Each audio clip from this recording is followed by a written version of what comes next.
Hej, mit navn er Daniel, og det er min allerførste Let's Play video. Vi skal nu se på Test 3 Projects nye spil, som Paradox Interactive har udgivet. Spillet hedder Teleglitch. Vi får 30 lysår væk fra jorden. Planeten hedder Medusa 1C, og sådan set så er det en kæmpestor firma, der ejer planeten og laver alverdens fucked up opfindelser, som set zombie-tropper eller ja, you name it. Alt muligt genmodificeret kloning, supersoldater, robotter. Men du er egentlig bare vært der for at arbejde med en super teleporter, der kan teleportere dig hvor som helst. Og det der skete, det er, at det hele det bare fucket fuldstændig op. Alle de der zombier, de er efter dig, og alle computer og sådan noget, de er også blevet til drevemaskiner overfor dig. Men spillet starter ud med, at du har gemt dig ind i lokale og i flere uger. Men eftersom du løber tør for mad, så bliver du egentlig nødt til at komme væk derfra, siden der ikke kommer hjælp. Så din opgave er egentlig bare at komme fra de 10 forskellige teleporter fra hver bane, og så over til den sidste bane, hvor så den der ypperste teleporter, der så kan teleportere dig tilbage til jorden. Så GG. Og de der tomme maddåser, dem kan du samle op. Og det bør man i hvert fald gøre, fordi de er rimelig god genstand til crafting, som der kommer senere.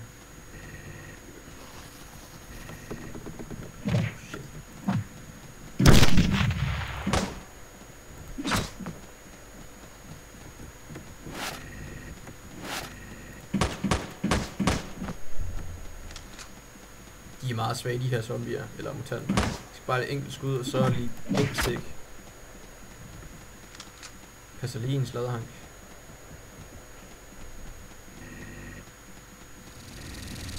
Og ellers går det egentlig bare meget ud på at finde god loot. For eksempel her. Hvad har vi her? Ekstra ammunition, ekstra håndgranat. Man skal virkelig spare på ammunitionen. Man får virkelig brug for det.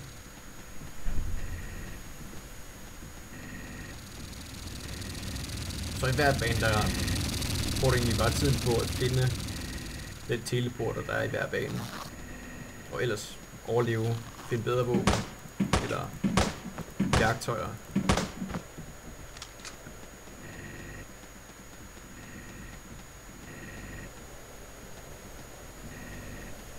Bare her, kan kniv. Altid godt. Giver 10% HP.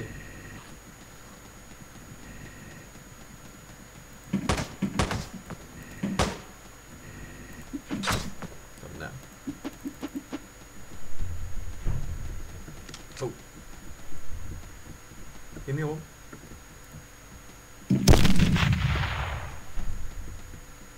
Der er shells. Nailbomb. Ikke dårligt.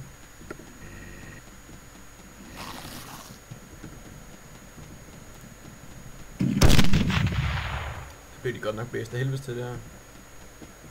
Der var sgu ikke noget her.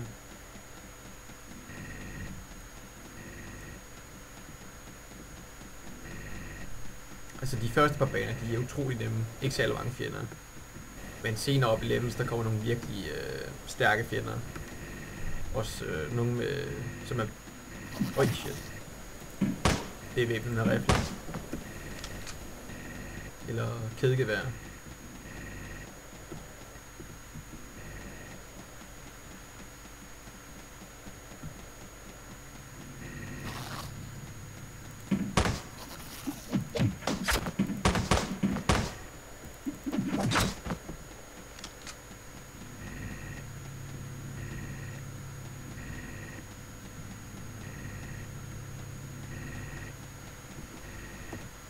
Shotgun.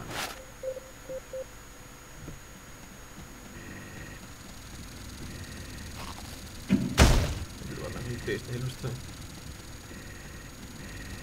Ja, der har vi teleporter. Awesome. En kiste. Og en grenade launcher. Den er også god.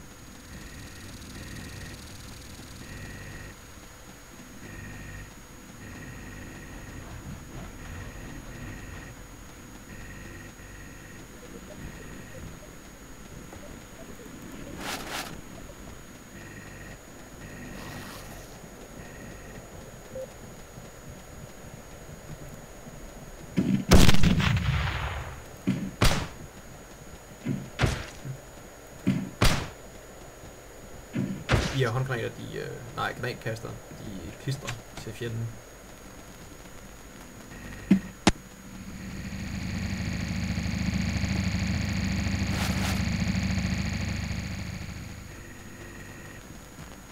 Og en anden vigtig detalje, det er, at alle banerne, de er ikke ens. De er forskellige.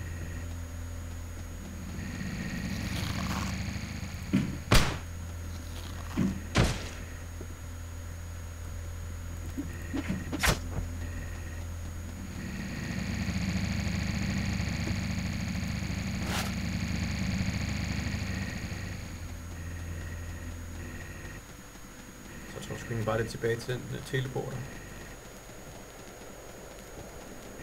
Så bare videre til bane 2.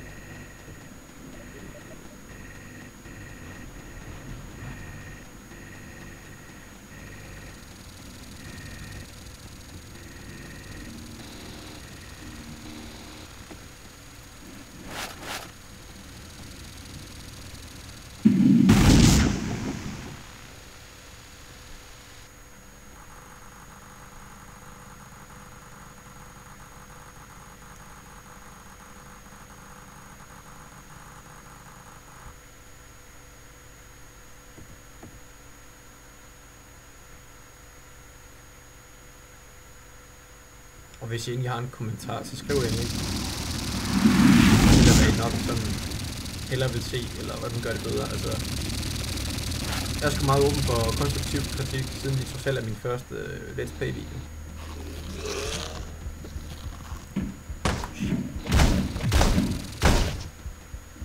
De er så egentlig lidt stærkere så op i den der.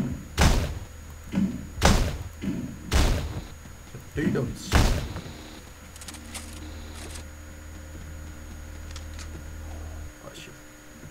Ja, det er hvad jeg vil kalde for en tank. Den kaster med sten lidt ligesom i Left 4 Dead. Jeg er oppe på 2 skade. Kommer tæt på.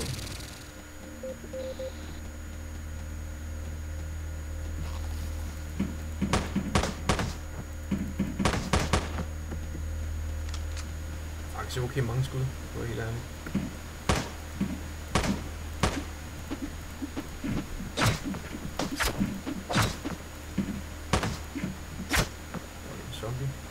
Hardware. Det er også godt. Like shit.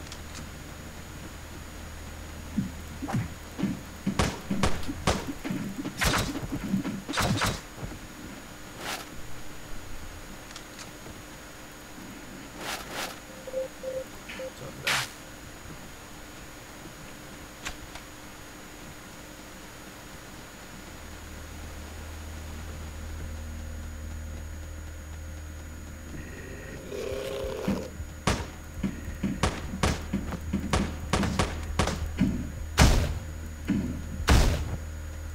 Død.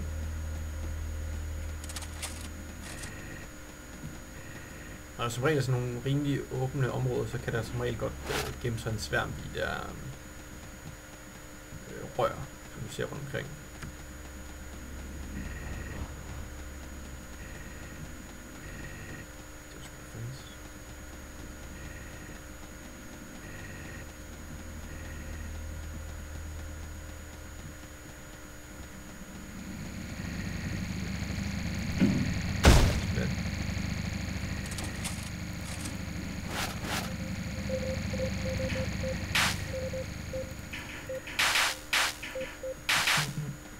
Oh yeah. Achievement. Oj shit.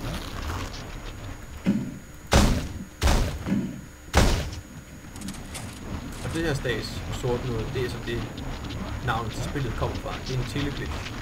Noget der skete efter man har begyndt at lave teleporter. Fuck der man her. Yep, sådan der. Han er meget om at spare så meget ammunition som muligt. Så man får virkelig brug for det til sidst. Sprængstof, det er både dit værktøj og dit våben. Jeg kan lave rigtig mange fede ting. Vi ser, hvad vi kan lave nu. Jeg kan lave automat håndpistol. Jeg kan...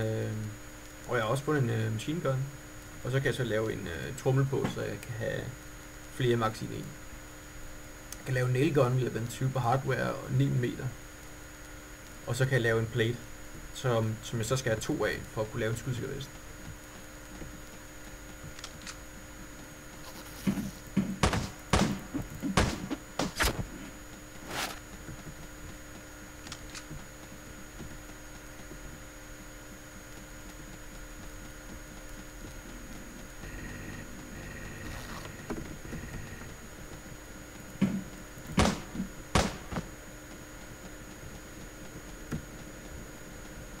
Jeg skal lige se, om vi kan få lukket nogle flere. Det ser sgu ikke sådan ud.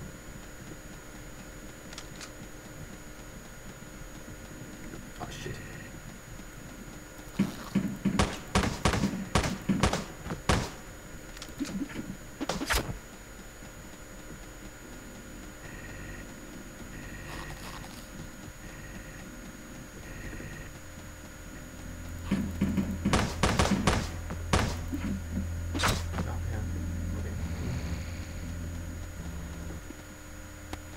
Ellers er der mange steder, hvor du lige kan få noget historisk beskrivelse om området og sådan noget, der giver lidt større indsigt, hvad det er for et område du er, og hvad for nogle ting de laver.